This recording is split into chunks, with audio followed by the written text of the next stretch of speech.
Hello traders, FX Pip Collector here. Today is Monday, July 22nd. I'm going to be analyzing the US dollar yen, starting on the monthly, working my way down to the 1 hour time frame for the full top down analysis.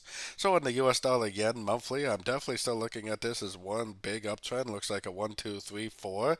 And then the wave 5 even looks like a 1, 2, 3, 4, 5. So we may be in a wave 5 of 5 and it may be getting close to being over. I honestly still wouldn't be surprised at all if it went up to the 100% Fibonacci extension because there's definitely no proof that it is going down in any significant way as of yet. Going down to the weekly time frame, yeah, we definitely have been going down on the weekly, but we do not have any breaks of structure. We do not have any lower highs. Technically, on the weekly and monthly time frame, the trend is definitely still up, and it easily could bounce off a fib level and just continue back up. So taking it down to the daily time frame. Now on the daily time frame, ever since we broke down way back here, I definitely would have been looking for shorts, and I would definitely still be looking for shorts. The daily roadmap time frame for me is definitely down right now.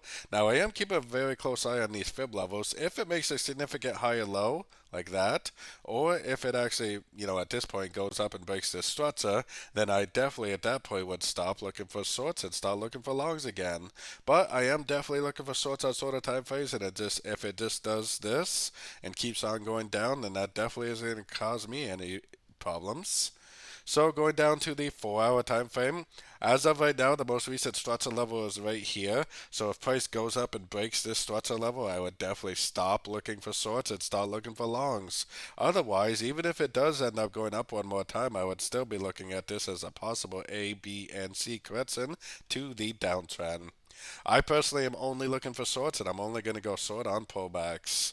Going down to the 4 hour time frame. Now, this definitely does look like an impulsive uptrend. I would call this potentially a wave A, which is why I got my Fibonacci retracement out here, because this could be a wave B.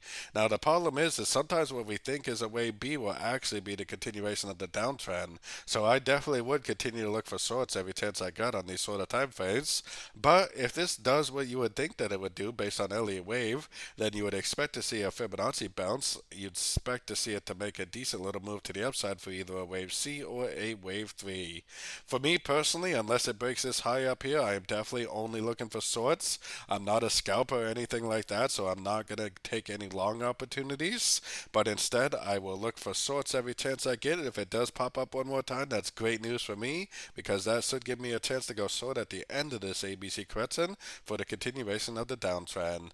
On the other hand, if it just keeps on trending down, then you should just keep on looking for shorts every chance you get. So don't forget to join my free Discord channel, which is linked over here in the corner. And as always, thank you and happy trading.